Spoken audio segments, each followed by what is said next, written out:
Like, comment, and subscribe. नमस्कार. माझ्या चॅनलचं नाव माहेर माझे होनेळे. आज मी माझी शेती तुम्हाला दाखवत आहे. माझ्या शेतीमध्ये काय काय पिकतंय, कसं पिकतंय, काय खतं शेती घालतो आम्ही हे तुम्हाला दाखवणार मी आहे. चला. ही आमची ऊसाची शेती आहे. आम्ही एप्रिल महिन्यामध्ये ऊस लावलेला आहे. आता एवढा ऊस आला आणि ऊसाला आम्ही पाणी वगैरे मारले 4 वेळा प्रत्येक ह्याला औषध फवारणी केली. आणि भाजीपाला पण आम्ही भरपूर घालतो. ह्याच्या भाजीपाला 4 दिवसाला भाज्या काढा येतात. आंबाडीची भाजी आहे, मुळा आहे, परत लाल भाजी आहे, सगळे भरपूर येते. आणि वांगी लावल्यात, भाजी आहे, चवळीच्या शेंगा आहेत. म्हणजे अंतर्गत पीक आहे का? अंतर्गत पीक येतं, आम्ही भरपूर घालतो. आणि सेंद्रिय खताचा जास्त वापर करतो. त्याच्यामुळं त्या भाजीपाल्याला जास्त मागणी आहे आमच्या, त्याच्यामुळे चांगलं होते ते. आणि ही बघा आता ही वांग्याची झाडं आहेत. ही अशी वांग्याची झाडं लावल्यात आम्ही. 4 वेळा आम्ही अशी वांगी तोडून लिहिली अशी प्रत्येक. आणि आता इकडं पाऊस भरपूर लागलेला आहे, त्याच्यामुळे ही वांगी आणि ऊस पण चांगला वाढला आहे. आणि भाजीपाल्याला पण चांगलं म्हणजे एकदम 2-2 दिवसांनाच भाजीपाला काढायला लागला आम्हाला आता. आणि लोक सगळे आता मुंबईवरून आल्यात आणि जरा चवी रवीच्या गावाकडचं खाऊया म्हणतात, त्याच्यामुळे सगळं चांगलं वाटायला आता. इथे एक वांग आहे बघा. आम्हाला पण ते करायचंच आहे सगळं. ते बघा आता तिकडे जाऊया. लावणीचं आंबं आहेत, हे कलमी आंबं लावलेलं आहे. 5 वर्षापूर्वी आम्ही झाड लावलेलं आहे. हे बघा हे आंबं कसं आल्यात आता. हे आंबं बऱ्यापैकी येतात. कलमी आंब्याला सेंद्रिय खत घालायला लागतं आणि रासायनिक खत पण घालायला लागतं. आणि उन्हाळ्यात पाणी पण लागतं ह्याला, त्याच्यामुळे हे आंब्याचं हे बघा हे असे मोठे आंबे होतात.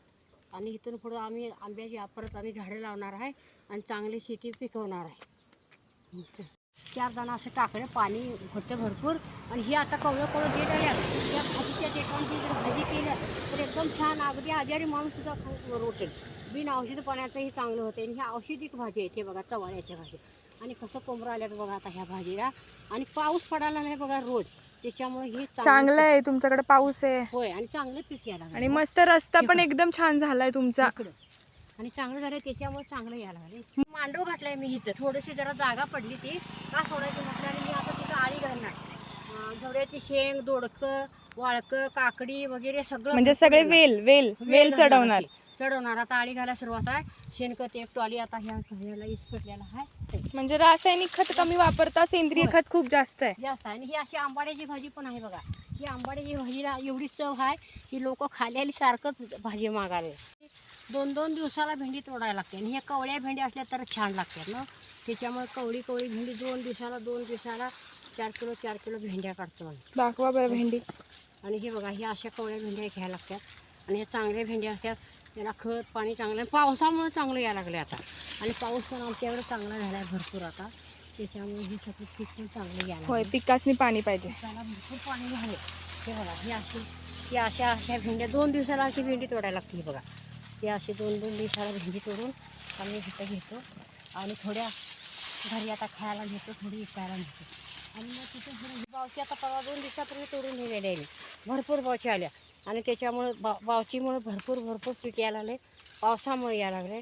आणि खत पण चांगलं सेंद्रिय खत आहे, त्याच्यामुळे चांगलं पीक. आणि कवळ्या बावची आहेत. ह्या निबार बावच्या झाल्या की घेत नाहीत ना. मग ही जवारी बावची आहे बघा. ही अशी जवारी बावची म्हणजे गवार. मग ती चांगली बावची कवळ्या नेल्या तर लोक लगेच घेतात ना. गिराक पण आहे त्याला भरपूर. आणि पावसामुळे संध्याकाळी 4 वाजता पाऊस येतो, त्याच्यामुळं आम्हाला शेतीत यायला जरा हे वल्ली व्हायला लागली ना. घाती नाही अजून राहणार आहे. आणि आमच्या गावाला हे आमच्या तिथं सर राहतात, लकामे सर, त्यांनी हे केलं, स्कीम केली आंबेओळ धरणाची. आणि त्यांनी पाणी असं आणलं तर पाणी भरपूर शेतीने मिळालं, त्याच्यामुळे हे होण्या गावात सुखी पण झाली आहेत ह्या भागाला लोक. होय, सगळा ऊसच दिसायला आता तुमच्याकडं. आणि हाताला काम पण मिळालं आम्हाला. आणि भरपूर लोक ते जनावरांनी चारा वैरण उन्हाळ्यापासून 12 महिने चारा वैरण भरपूर मिळते. आणि हिरवीगार दुधाला पण लोक जनावरांनी बरं पडले. दूध पण डेअरीला चांगलं घालतात आणि राबतात चांगली लोक. उन्हाळ्यापासून लोकांनी काम झाले आणि गरीब पण सुखी झाला आता ह्या पावसात. नाही, तुमचा इतरचा सगळा प्रदेशच सुखी झालाय. रस्ते वगैरे चांगले झालेत आता. रस्ते केले. मंत्री साहेब आले इकडे आमच्या इकडे आणि असं म्हणजे आता आम्हाला काय वाटतंय का इथं काय मुंबई आहे काय का हा एकदम मोठा शहरासारखं रस्ता असं मोठं झालं बघा इकडे. होय गोव्याला रस्ता गेला आमच्या होय ते मोठा आणि लोक गोव्याला ह्याच रस्त्यानं भरपूर लोक येतात आणि सगळी विचारित राहतात मग चुकून कुठं असतात इकडं तिकडे. त्याच्यामुळे आमच्या गावाला चांगलं झालं हे आणि भरपूर पीक येते त्या चवळीच्या शेंगीला. आणि हे बघा अशा शेंगा तोडतोय आम्ही वल्ल्या आणि आमटीला घेऊन जातोय. आणि ही शेती जवळच असल्यामुळे सारखं आम्ही यायला लागते बघू बरं आजी हातात हे दाखवा बघा, हे जरा. बघा अशा शेंगा असतात आणि चांगल्या शेंगा असतात त्या.